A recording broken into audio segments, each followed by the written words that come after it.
Barbie crayon drawings. I'm not really going to go too into what they're about. And these two have to do with Sinead O'Connor and the Catholic Church, so I don't really want to talk too much. The woodchuck is great. I haven't seen that, and I think it's a huge jump, just the color development, and also I like the way the whole belly of the woodchuck texture is really, it's very tactile and it's very expressive, and the way his foot goes into a silhouette in front of the plate, and the fact that it's not entirely working, but the fact that you have starting to have a chromatic solution to the shadows, thank God. I personally could do without the little Dutch figures, but I just think that you're starting to get a language with this other than just put a gross thing there and paint it. So I think it's great because I feel like you're engaged with that, and you're finding real painterly solutions, whereas before you kind of devolve into this dark morass. I also, I just want to defend or say that I like the fact that you're dealing with three discrete bodies of work, as confusing as that can be, because I feel like you've got a certain discipline in each one of them. I think that the big one is the least successful for reasons that we talked about before. But, I applaud the fact that you're engaged in the language in all three of them. And I think, I'm curious to see how it synthesizes all together. Who? Me? You. Oh.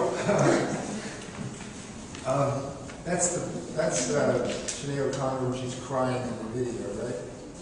I can't remember the words, I was going to sing it, but I can't remember. And then there's that whole issue with the Pope ripping the Pope's picture up, and then the priest just said it got burned.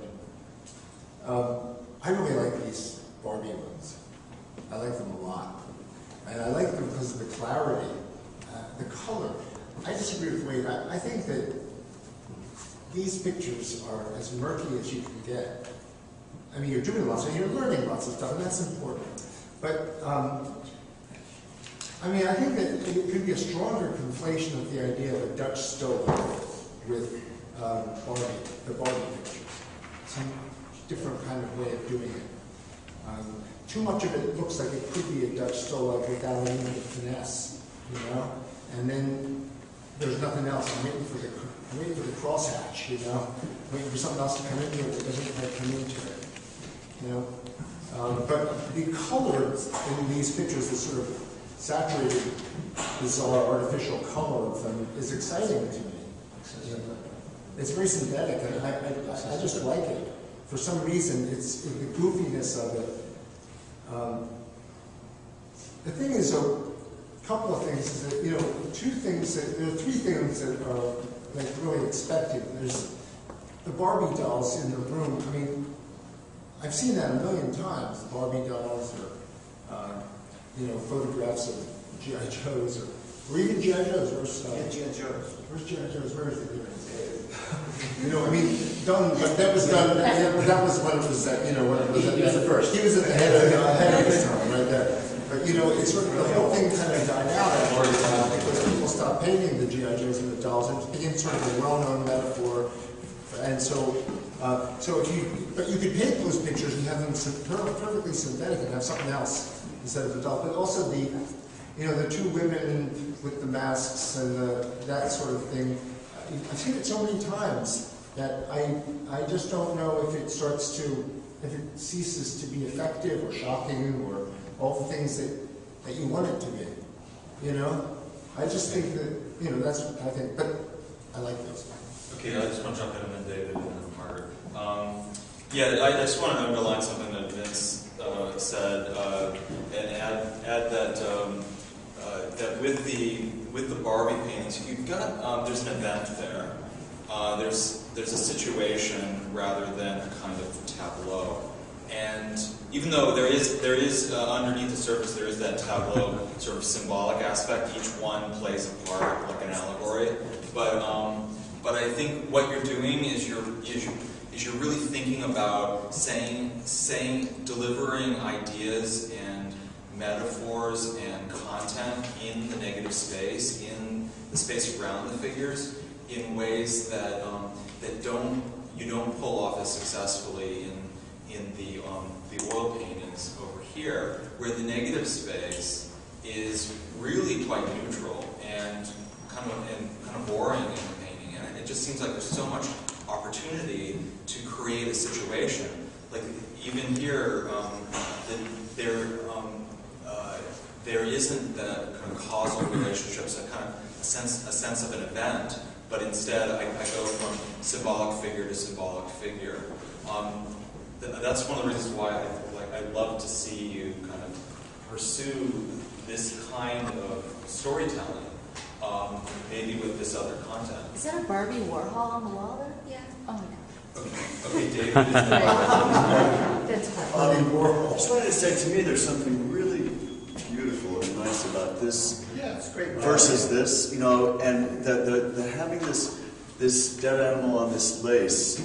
There's already enough there to me that these I like the way they're painted, but they take away from it to me. Like there's so much going on just with that I almost want to just get rid of the other stuff and let you could do a whole thing on the different, you know, sort of the difference in these textures, but also the stark contrast between this dead animal and being on this lace. You know, there's just enough there to keep me interested already. The shadows are kind of screwed up, because first of all, if the thing was, those guys were, oh, never mind. I'm sorry, I got into it, sorry. The Barbie doll, the top Barbie doll picture, the green and purple, with the big cast shadows, that one is quite wonderful. I don't really understand the group of the three. The one at the top it seems to me to be much more successful than the other two. But what I want to get back to is the woodchuck guy. I love those figurines, you know that. I love them. When it first started, it felt more like a fusion between the Barbie doll and this painting. When it started off, you blocked that whole thing in this exciting aqua, and it had more than a specificity going on. It had a sense of landscape before that table got that realized, and then there was the sense, and weren't the figurines casting a shadow against the wall? Yeah, they are. It felt Gulliverish when it started out. That was very exciting. And my thinking is, I mean, the woodchuck is really wonderfully painted, but I would think it would be wonderful if you could hold on to that original loony color game that was going on, where I felt that I was looking at a landscape at night, a cityscape at night. I didn't feel the table so much. I felt this big dead thing and these people in the street. And that harkens back to the way that the Barbies are painted, and that initial blast of color that feels quite fun. This started to get too naturalistic and lost its original intent. Yeah, it's strange. Every time I try and shove bright color into these dead animals, I feel like it just becomes patronizing to me. It just like loses all feeling for me. Because these are all constructions, you really can view them all as just still lives or tableaus. So there actually is a lot of commonality between all three bodies of work. But I find myself with this piece always coming back to it, but I feel like the problems in it are really just the dish behind it. I think that to get back to Margaret's association, this sort of Gulliver narrative that you come up with, can actually still be very powerful if it's just sort of reduced. If the thing I think you just, at times, there's sort of like everything in the kitchen sink quality to some of the other pieces, and I think that what's interesting about this is you actually have a very sort of reduced central narrative, which is these two sort of Dutch dolls, and they've been on a beach in this gigantic thing, the whale is sort of washed up on the beach, you know. Yeah, and your last word. I see so much talent in so many passages, and you're trying a lot of different things. So, again, everybody pointed out this, but that's really amazing, really beautiful. And the light in these, when I look at that, it has, it's so real. It's really cool just to look at how it's painted. And then the one here, I just wish it wasn't her. I love the way that's painted. and it's her. I love that. If it was you being her, I think it would be amazing. It's painted really beautifully. And then this has, again, I think it's just overkill. It's like, it's too much, I'm given too much information, but even in this, there's passages that are really painted lovely, like the bricks. There's pieces, there's parts of it where you're an amazing painter, and at some point it'll all come together, and it's impressive. Okay, we're out of time.